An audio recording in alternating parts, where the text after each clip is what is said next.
Alright, Max Sterling here, and today we're diving deep into the crux of what it takes to achieve success. Now, you've probably heard the old adage, it's not what you know but who you know.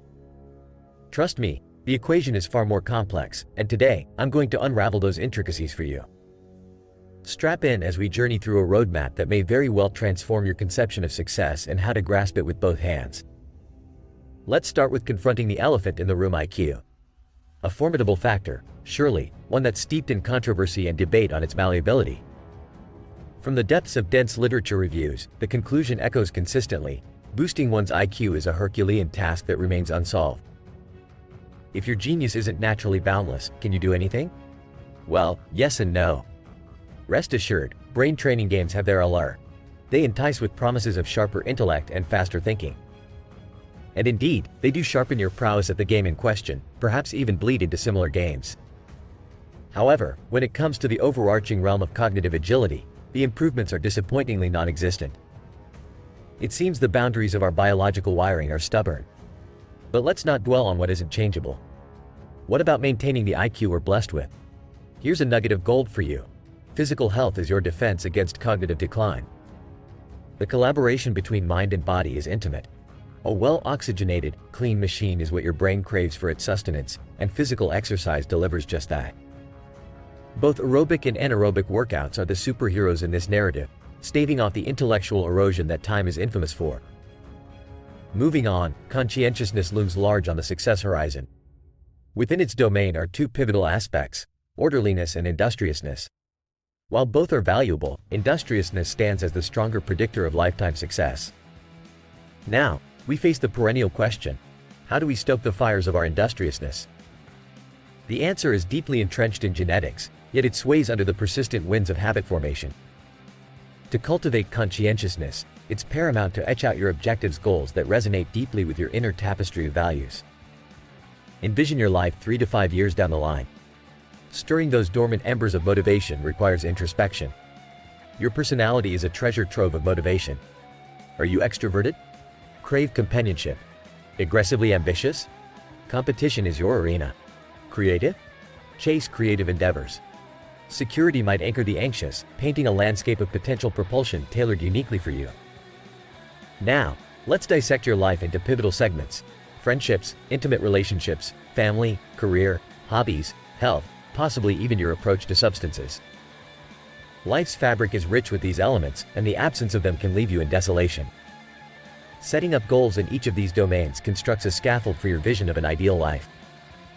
It's about structuring this blueprint in a way that's conducive to long-term fulfillment. Take these overarching ambitions and distill them down into micro-level routines that you can realistically assimilate into your daily life. These routines ought to become ingrained, lacing your desire for accomplishment with the pleasure of progress. This is the bedrock of a positive feedback loop where motivation thrives. You want to wake up raring to face the day because your goals instill vigor and purpose within you. The trick lies in setting the right goals. Not something foisted upon you, but an ambition that makes you crackle with anticipation because the outcome is genuinely meaningful. Dwell not on crafting a utopian, unattainable life. Instead, carve out a tapestry of small, actionable tasks that guide you toward your North Star. Ask yourself daily, is this what I truly yearn for? If it aligns, then that's the path you pave, brick by rewarding brick. But let's talk execution. A schedule isn't a chain. It's the groove to your record that plays the tune of a fulfilling day. It's not about cramming your day with drudgery. Balance is key. Aim for a schedule laden with enterprise yet sprinkled with rewards. Imagine designing a day you'd look forward to rather than one that shackles you with resentment. Consider what ratio of responsibility to leisure works for you, akin to a symbiotic negotiation with oneself. You might be your own worst boss at times, demanding your days be filled with work and no play. Or perhaps you're the employee slacking off, ignoring the important tasks at hand. It's time to be both a better boss and a better worker, designing days that propel you forward rather than keep you stagnant. Understand that your time is a commodity of immense value. Consider what you do with each hour at your disposal. Utilize it with intention, for wasted time is essentially trading in your potential, and that comes at a high cost. Now let's take a moment to talk through some actionable steps. How do you make this all real for yourself? First, know that intentionality is your ally. There's a power in penning down what you want, as it converts nebulous dreams into tangible targets. Secondly, embrace that voice in your head as a negotiator, not a dictator. Create a dialogue within yourself. You'd be amazed at how much you can achieve through self-persuasion rather than self-coercion. Lastly, commit to your aspirations with the gravity they deserve. Your aspirations aren't just castles in the air, they're the blueprint of the fortress that you will live in. Treat them with respect, nurture them with effort, and guard them against the pull of lethargy. As we round out this deep dive into nurturing success, I want you to contemplate the day before you. How will you calibrate this day to step closer to your grander vision?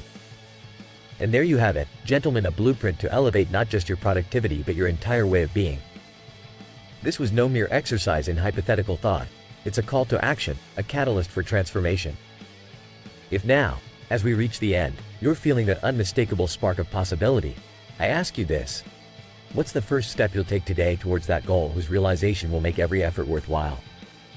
Remember, subscribing, liking, and hitting that bell icon might just be the smallest yet pivotal commitment towards your larger journey.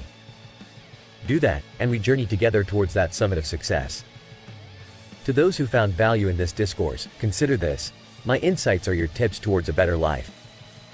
Your appreciation in the form of a tip is welcome, proportional to the value you've received. You'll find your way to show that in the video's description. Go forth, gentlemen. Harness your potential, refine your routine, and stride confidently towards the essence of success. Max Sterling, signing off. Greetings, my ambitious friends. Today, we delved into a revelation that might just switch up your entire game plan, whether you're spearheading a project at the office or nurturing relationships at home.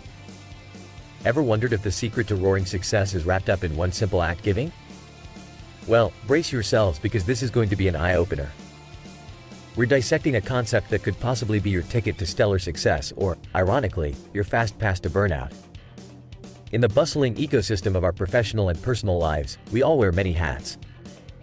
Some days we're givers, pouring ourselves out generously with zero expectations. Other times, we strategically play matchers, cautiously ensuring our kindness reaps equal returns. Then there are instances we inadvertently slip into the taker's mindset, primarily safeguarding our own interests. The fascinating question is, how does each of these styles shape our journey up the success ladder, and more importantly, which one reigns supreme? To answer this, let's turn to the insights of Adam Grant, a notable figure in the business educational sphere.